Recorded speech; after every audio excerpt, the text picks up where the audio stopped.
Hola, hola, ¿cómo le va a todos ustedes? Un nuevo programa de Nuestra Voz, porque Nuestra Voz son todas las voces y el día de hoy vamos a tener la voz de Pedro Peretti, productor agropecuario, referente del Grito de Alcorta, y también nos va a acompañar acá en piso Nahuel Sosa, que es sociólogo, abogado, y nos va a comentar un poco este tema de la pandemia, la judicialización de la pandemia y la capitalización que hace la oposición con respecto a la pandemia. Y hablando de la actividad agropecuaria, ahora sí le pido al señor director si nos podemos contactar con Pedro Peretti. Y ahí lo tenemos, sí señor, Pedro Peretti, ¿cómo te va? ¿Qué contás vos? ¿Qué tal, Gustavo? Un gusto, gracias por llamarme, un verdadero placer, ¿eh? Lo mismo decimos todo lo que te escuchamos y ahora te vamos a escuchar acá, en vivo en el programa. Pedro, a ver, primera revisión que quiero hacer en materia de precios. ¿Qué es lo que pasa en Argentina? ¿Qué es lo que pasa en el mundo? A ver, trigo, maíz, soja, girasol, commodities. Commodities que subieron de precio, que favorece la balanza comercial en la República Argentina, pero de pronto el traslado de los precios que se dio en el resto del mundo no es equivalente al traslado de precios que se dio en la República Argentina. ¿A qué obedece esto? Bueno, los precios de los alimentos subieron en todos los lugares del mundo, ¿eh? Yo creo que ese es el principal déficit en el análisis que hace el gobierno. Sí. El tema es, vos ves el aumento de los precios en Brasil o ves los aumentos de los precios en Chile, bueno, han aumentado, en algunos casos han aumentado más que en la Argentina. El problema es que eso no tiene impacto en la inflación, ¿eh? Yo creo que la Argentina está padeciendo de una situación que se generó en nuestro país a partir de la década del 90, cuando se desmontaron todos los organismos reguladores del mercado interno y externo de alimentos, como fue la Junta Nacional de Grano o la Junta Nacional de Carne. Eso trajo aparejado que nosotros asumamos sin filtro la inflación internacional. Acá no hay manera de que se mediatice la intervención de los precios en el mercado interno. O sea, la carne hoy tiene en el mundo su segundo precio más alto desde 1960 para aquí. Tomá los azúcar, tomá la gas. A ver, la carne desde 1960. Desde 1960 tiene internacionalmente, Sí. tiene el precio más alto, el segundo precio más alto desde 1960 para acá. Bien. Por supuesto que eso originado por un incremento de la demanda, fundamentalmente la demanda asiática, la demanda china. Entonces, aumenta el precio internacional, los chinos compran a precio internacional y el vendedor argentino, ¿qué va a vender? No quiere vender más barato en la Argentina, vende al precio que le ofrecen los chinos. Bueno, la Argentina no tiene ningún mecanismo regulador inteligente en su mercado interno. Claro. Intentó hacer algo con Vicentín, no pudo. A ver, no tiene Junta Nacional de Grano, no tiene Junta Nacional de Carne, no tiene ninguna regulación de ninguna naturaleza, entonces el aumento de los precios internacionales le impactan de lleno en el mercado interno y esto le genera una inflación interna que es muy importante. Clarísimo, clarísimo. Ahora la pregunta, voy a esto.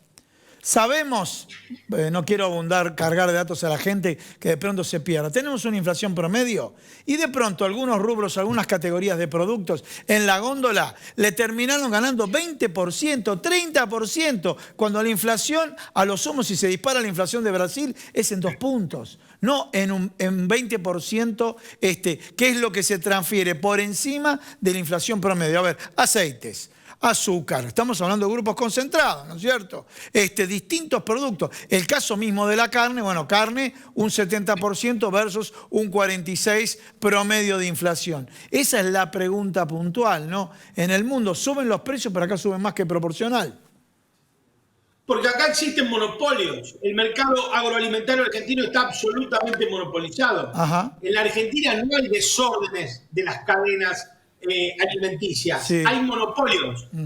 Entonces vos tenés un alto precio internacional, gran demanda internacional, monopolios internos, Sí. y una irracionalidad logística de la economía agraria argentina que es llamativa. Un litro de leche recorre 1000 kilómetros promedio, toda la leche se hace en camión. Sí. El camión, el 50% de sus costos están dolarizados, y eso también impacta en el precio de los alimentos. Claro. Entonces, imagínate vos que es el peor de los mundos. Claro. Precios internacionales en alza, monopolios en el mercado interno, concentración de las cadenas alimenticias en forma vertical y logística por camión, que el 50% es en dólar. No hay manera de que no aumenten el precio de los alimentos si el Estado no interviene y empieza a intervenir desde otro lugar, desde otra manera. Claro. No solamente como un redactor. Tiene que intervenir tratando de generar algún instrumento inteligente, permanente, de regulación de los precios de la canasta básica familiar.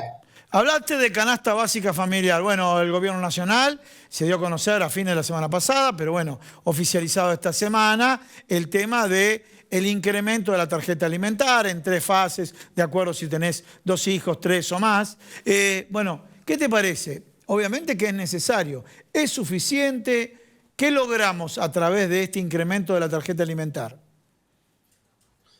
Yo creo que eso es urgente.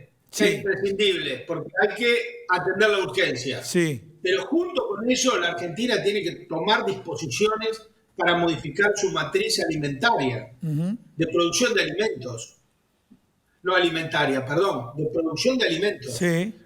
La Argentina debe cambiar este modelo agroexportador de monocultivo sojero con concentración de tierras y renta, porque se va a llevar puesto el modelo político y la democracia en la Argentina. ¿Y vos querés que, discúlpame, vos querés que se puede lograr eso? Obviamente que se puede. Lo que pasa es que no es apretando un botón, ni dictando una ley, ni haciendo un zoom. Sí. Hay que tomar disposiciones. Uno empieza a cambiar cuando toma la decisión de cambiar. Sí. Y durante bastante tiempo van a tener que convivir los dos modelos. El modelo que se va tratando de que haga el menor daño posible y el modelo que viene tratando de que ingrese con la mayor fuerza posible y tratar de que uno supere al otro, pero van a tener que convivir durante bastantes años, porque no se puede sacar un modelo de golpe y reemplazarlo por el otro. Pero que hay que hacerlo es urgente, porque no hay futuro para la Argentina, transformar a la Argentina en un inmenso desierto verde, sin población, sin industrialización, sin valor agregado, absolutamente desertificado, con pueblos fantasmas. Es inviable, es un modelo además un modelo para 10 millones de argentinos, no para los 44 millones. Nosotros necesitamos un modelo basado en la industrialización del país, en la generación de valor agregado, en que nuestra gente trabaje, que se defiendan los recursos naturales para que generen trabajo, no en un concepto de soberanía hueca como nos quieren hacer creer algunos sectores de la derecha, que es plantar la bandera. Plantar la bandera de la soberanía en el Paraná es, además de plantar la bandera de la soberanía del Paraná, es defender los 20.000 puestos de trabajo que hay en juego ahí, es hacer la draga en los astilleros argentinos, es hacer las grúas en los astilleros argentinos. Discúlpame, tocaste ese tema. ¿Estamos en condiciones ahora de dragar y tenemos las grúas suficientes también? Tenemos todo y nos sobra de todo. ¿En serio? Tenemos 17 astilleros. Sí. Tenemos el astillero Río Santiago trabajando al 30% de su... ¿A cuánto? ¿A cuánto? De su capacidad. Al 30%. Al 30%. Tenemos la draga Capitán Núñez, que es la draga más importante que está funcionando en América del Sur, sí. Que la utiliza la Jan de Mur, hecha íntegramente los astilleros Alianza en la República Argentina. Sí. Mirá si lo podemos hacer otra draga igual. Es cuestión de una decisión política, todo es cuestión de decisión política. Y cerramos con esto, Pedro. Realmente, bueno, te quisiéramos tener acá en piso, ¿no? Para aprovecharte todo el programa. Te cierro con esto. ¿Qué es esto que cuando uno viene por la hidrovía y demás, parece que los barcos de alto calado se tienen que ir hasta Uruguay y después venir para acá? Creo que es el canal Magdalena, si no vos me corregís. ¿Qué es lo que está faltando también? Un dragado importante que pase por el puerto de Buenos Aires, la provincia que representa el 40% de la población y de la distribución de la riqueza, ¿no? Bueno, es tal cual, pero ahí se ha dado un paso muy importante a partir de una decisión política muy firme del gobernador Kicillof y del senador Tayana, que bueno, se ha decidido, y el jueves que pasó se hizo la última audiencia pública sobre el impacto ambiental, que sí. la pude escuchar, tuve oportunidad de verla, sí. Y ya está todo aprobado. A principios del año que viene se empieza con el dragado del Magdalena, una obra que va a llevar 21 meses aproximadamente, con un costo de alrededor de $300 millones. Ya están los dineros presupuestado y fue una gran lucha del pueblo argentino y de la provincia de Buenos Aires y de su gobierno de la provincia de Buenos Aires para volverlo a poner el canal Magdalena en la agenda, porque lo habían sacado del presupuesto y no lo querían hacer y querían que sigamos usando el Punta Indio. Clarísimo, clarísimo lo que dijiste, lo sacaron de agenda. Y vos fijate lo que es pensar en el largo plazo, porque ni siquiera lo puede mostrar como gestión, pero no va a encontrar los beneficios en la gestión del presidente actual, sino del futuro presidente. Pedro, muchísimas gracias por comunicarte con nosotros. No, el agradecido soy yo, Gustavo. Vos sabés que para mí siempre es un placer hablar contigo. Y un gran abrazo y salud y cosecha para todos y todas los que nos están mirando. Bueno, y cerramos con esto. Qué linda biblioteca que tenés ahí atrás. Me encantó esa biblioteca. Así que cuando volvamos a la normalidad, voy a ir a tus pagos con el asadito que dijiste que ibas a hacer alguna vez y voy a recorrer tu biblioteca. Será un placer recibirte. Vos sabés que te queremos mucho por acá. Bueno, te mando un fuerte abrazo, Pedrito. Fuerte abrazo. Señores, no se vayan un pequeño corte y se queden acá, que ya llegó a piso Nahuel Sosa. A ver, ¿qué opinás vos este tema de judicializar la salud? Suprema Corte, el fallo de la Ciudad Autónoma de Buenos Aires, también intervino un juzgado contencioso administrativo, todo judicializado, y mientras tanto se presenta una ley y no sabemos qué va a pasar con una ley que busca fijar parámetros objetivos para establecer medidas restrictivas. No te lo pierdas en instantes con Nahuel Sosa. Atilra es artífice de un proyecto solidario, colectivo y social. Es una realidad que crece, se desarrolla, vive y se multiplica, pero sobre todo permanece en el tiempo. Atilra. Más de 70 años sembrando de sueños el camino. Bueno, lo presentamos, Nahuel Sosa, ¿cómo te va? ¿Qué tal, Gustavo? ¿Cómo estás? Para el que lo ve, pero ya lo está viendo en distintas señales, en distintos canales, él es sociólogo, abogado y asesor de jefatura de gabinete. Y bueno, instalamos el tema contigo. Judicialización. Para colmo, hace muy poquito te recibiste de abogado, siendo sociólogo y demás.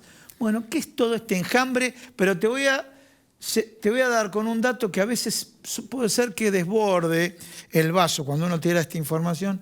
De pronto el resultado en Madrid de una alcaldesa de centro derecha que cuando ya empezó a caer la pandemia, empezó a caer la cantidad de contagios, dicen, nos han privado de la libertad. Y de pronto un sector de la sociedad que responde a esa señal. Aclaremos que esa alcaldesa no ha gobernado antes, digamos que la población en el voto le dio el beneficio de la duda, ¿no?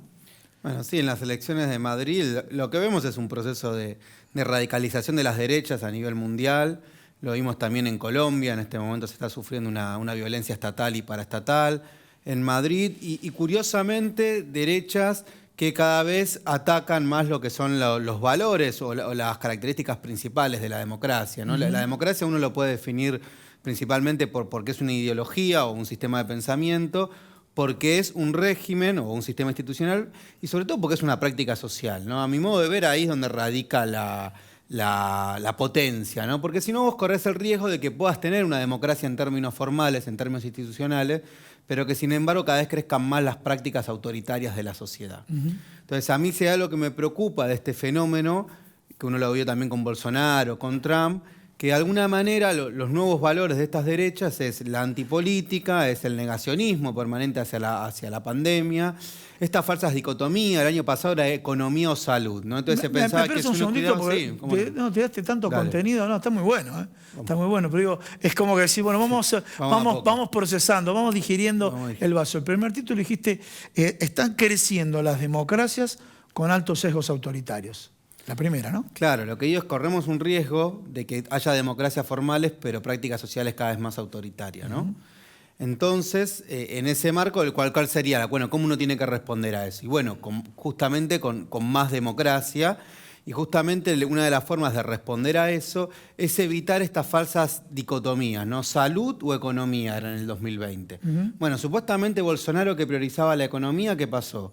Hoy tiene una economía desastrosa y un sistema de salud colapsado.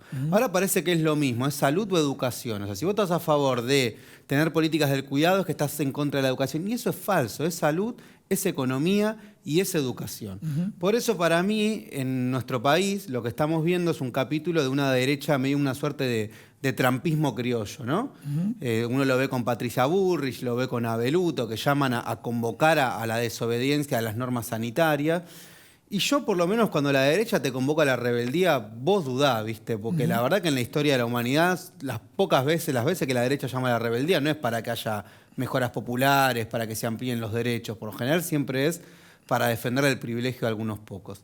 En ese contexto de muchas teorías conspirativas, de mucho crecimiento de los discursos de odio, de derechas que aprovechan la pandemia para atacar al Estado, atacar el rol de lo público, bueno, preocupa lo que ha hecho el jefe de gobierno de la Ciudad de Buenos Aires, que ha cruzado un límite a judicializar la pandemia. Bien, judicializó la pandemia. ¿Sí? En este escenario de judicialización de la pandemia, año electoral. Año electoral, así como el Frente de Todos tiene internas, Juntos por el Cambio tiene internas. Eso es algo que no podemos negarlo, tiene internas, pero bueno, esas internas se pueden ir acomodando. Vemos el caso de Juntos por el Cambio, que la interna buscó que se radicalice más Horacio Rodríguez Larreta, cuando el año pasado tenía una actitud más amigable componedora, no socia, amigable componedora. Bueno, ¿cómo ves leo eso? este escenario electoral? Porque, a ver, lo vemos al presidente de la Nación en su gira por Europa, pidiendo ayuda. Es un trabajo por goteo, el tema de arreglar el Fondo Monetario Internacional, arreglar el proceso de renegociación de deuda con el FMI. Por otro lado, es un trabajo de goteo el proceso de vacunación con restricciones en el mundo, y es muy fácil sentado desde la tribuna decir, bueno, pego por acá, pego por acá, pego por allá y judicializo por este lado. Bueno, lo que veo es que es un fallo de la Corte Suprema con miras al 2023. Bien. Un fallo político que lo que busca es instalar a Larreta como candidato a presidente en el 2023. Lo que veo que a su vez con este fallo la Corte inauguró el lawfare sanitario. Nosotros hemos visto ¿Ya lo llamás lawfare sanitario? Lawfare sanitario. Nosotros hemos hablado muchas veces del lawfare. El lawfare, para quien no conoce, tenía que ver con esta idea de utilizar el Poder Judicial para fines políticos o fines extrajurídicos, ¿no? Entonces, en su momento el lawfare fue contra Cristina, era contra los dirigentes populares, esta idea de que la justicia hacía mamarrachos jurídicos con total de encarcelar a un dirigente opositor. Lo hemos visto cuando Macri quería nombrar jueces por decreto, cuando los jueces iban a jugar al pádel a Olivo, y cuando se armaba una mesa judicial. Luego, agreguemos un poquito. Sí. Tapado por muchos medios de comunicación. Tapado por muchos medios de comunicación. Mencionado, pero en la página 8532, no en tapa como... Claro, como después sería. Vimos el lawfare económico, Gus. ¿El lawfare económico cuál fue? ¿Vos te acordás? Pleno 2018, la Corte falla a favor de los tarifazos. Después, ahora en plena pandemia, cuando el gobierno declara de servicios públicos la Internet, ¿sabés? Lo que es importante en una pandemia es la digital, o sea, la conectividad es un derecho humano. Acaba de salir un fallo de la Cámara Contenciosa Administrativa en lo federal que prohíbe ese DNU. ¿Qué quiere decir esto? Que los grupos oligopólicos, Clarín, por ejemplo, va a poder aumentar el cable, va a poder aumentar la telefonía móvil como quiere. A los que menos Para que veamos que estos fallos, este lawfare afecta al ciudadano común, ¿sí? Y ahora vimos un nuevo capítulo, que es un DNU que tiene fuerza de ley nacional, porque así lo establece el artículo 99, inciso 3 de nuestra Constitución, con una cuestión en que es predominantemente federal, porque el virus no distingue entre la General Paz y la no General Paz, y porque era un DNU que aparte no hablaba sobre políticas educativas, hablaba sobre salud pública. El eje, el bien jurídico a defender era la vida, y por lo tanto la salud pública. Dentro de eso se establecían una serie de normas, restricción de la circulación, restricción de las reuniones sociales, suspensión de las clases.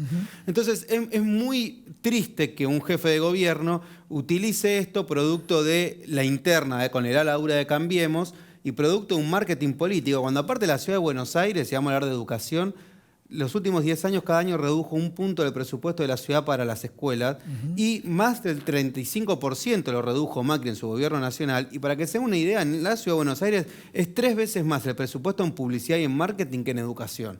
Así que lejos parece ser un gobierno que está muy preocupado por la educación. La publicidad triplica lo que se invierte en educación, amén de que en este año se han desmantelado programas como el Plan Sarmiento, que le daban dispositivos justamente tecnológicos a los chicos. Qué tema, qué tema. Bueno, ¿y cómo ves el escenario? Bueno, veo un escenario complejo. El gobierno ayer acaba de mandar un proyecto de ley que lo que hace es justamente decir, bueno, establezcamos parámetros, ¿sí? Para que esto no parezca que es una cuestión parcial. Objetivizar, Alberto, datos objetivos. Por ejemplo, en Alemania vos tenés parámetros. Sí, sí, ya lo mencionamos en este programa. Perfecto, sí, dijimos, porque ¿qué pasa? No seamos alemanes, que de pronto ponen 100 cada 100.000 y escolaridad 165. Acá le metemos 500 y se quejan igual. Bueno, acá está dicho. 1, veamos la tasa de incidencia. 2, veamos la capacidad de respuesta del sistema sanitario. Y veamos los motivos de por qué crecieron los contagios en los últimos 14 días. En función de eso se establece una zona o de bajo riesgo, de mediano riesgo, de alto riesgo y la última, que es la más preocupante, es cuando hay alarma sanitaria. Lo que faculta es que cuando hay alarma sanitaria, si la alarma sanitaria, para que tenga una idea, es más del 80% de las camas de terapia intensiva. Es decir, el sistema de salud apunta a colapsar en una pandemia con más de 500 casos por 100.000 habitantes. Y es un montón. La Ciudad de Buenos Aires va a tener 623. Te interrumpo. A ver, un dato vinculado a lo que dijo cuando hay alerta o alarma. Un gobernador de la provincia de Jujuy lo llamó al presidente de la Nación para pedir una mano y el presidente de la Nación le dio la mano el año pasado, ¿no? Esto es alarma. Un poco para que se entienda el cego que no hay política y no hay partido político. Es alarma. Y le pidió ayuda con equipo médico, con infraestructura, etcétera, etcétera, ¿no? Bueno, lo que establece la ley es que cuando hay alarma, lo que hay que hacer es las medidas más restrictivas, que incluyen la suspensión de clase. También habla de que tienen que ser medidas proporcionales y que el Poder Ejecutivo lo consulta con las autoridades provinciales, o en este caso la autoridad de la Ciudad de Buenos Aires, pero establece un criterio, un parámetro, ¿sí? Incluso faculta de que pueda haber un plazo. Pero bueno, ya la oposición salió inmediatamente a rechazar la medida, con lo cual uno lo que corrobora es que vamos a ir a un escenario muy complejo, vamos a ir a un escenario en el cual hay una suerte, yo llamo de terraplanismo político de la oposición. O sea, ¿qué es el terraplanismo? Son los que negaban que la Tierra era redonda, es decir, de negar que hay una pandemia, de negar que hay países como en Italia, como en España, que se ha hablado del tema de zonas rojas, el tema de estado de alarma, que los países que la propia oposición ponía como ejemplo, como era el caso de Uruguay y del caso de Chile, también están suspendiendo y están usando estas medidas restrictivas. Y frente a eso, bueno, hay un gobierno que pone por encima la salud, aunque eso implique tomar medidas antipáticas y aunque eso implique tomar medidas que puede ser que después tengan su correlato o no en lo electoral. Yo creo que la prioridad en este momento no son las elecciones y que cuando sean las elecciones la sociedad va a evaluar la diferencia entre un gobierno que se preocupó por la salud pública frente a una oposición tuitera que lo que hizo fue más que... ¿Cómo dijiste una oposición tuitera?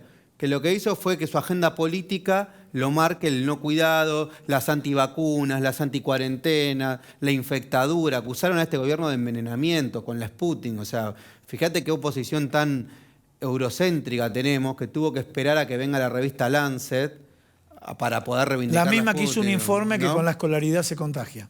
Exactamente. La misma revista que hizo un informe sobre escolaridad advirtiendo que hay contagios.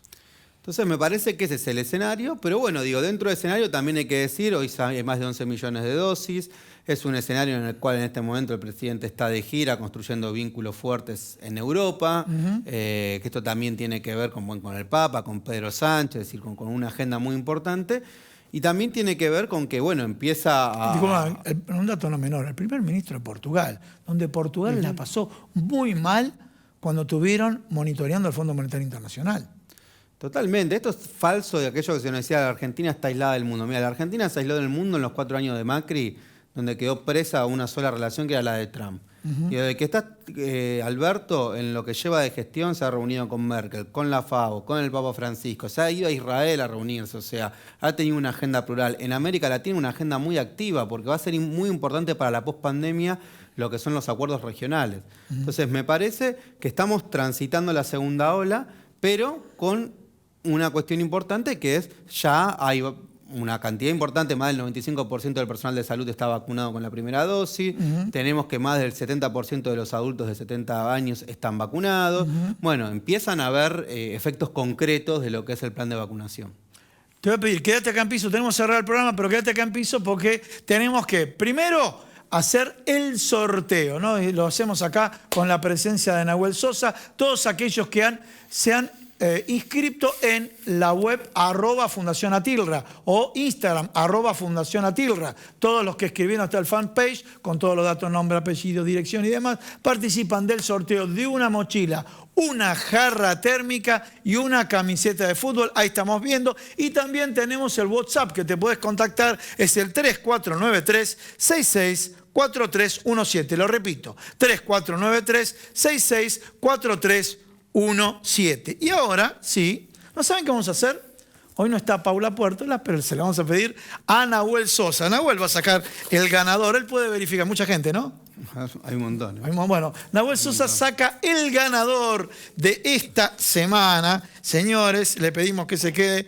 Y ganó Facundo Fabio Pisano, de la provincia de Pilar, provincia de Santa Fe. Facundo Fabio Pinzano, me rectifico, y su DNI termina con 322. Facundo, te mandamos un fuerte abrazo. Te contactás con Fundación Atilra. Y yo tengo que hacer los agradecimientos. Esta pilcha, esta ropa, miren lo que es este saco, esta camisa, ¿sí? Esta presentación corresponde al agradecimiento a Sastrería Wilson, @sastrería.windsor.com.ar, www.sastreriawindsor.com.ar o @sastreriawindsor. Una sastrería tradicional con espíritu moderno, señores. Nos vemos la semana que viene. No se pierdan el próximo sábado Nuestra Voz Musical, donde va a haber poesía, arte y mucha música. Chau.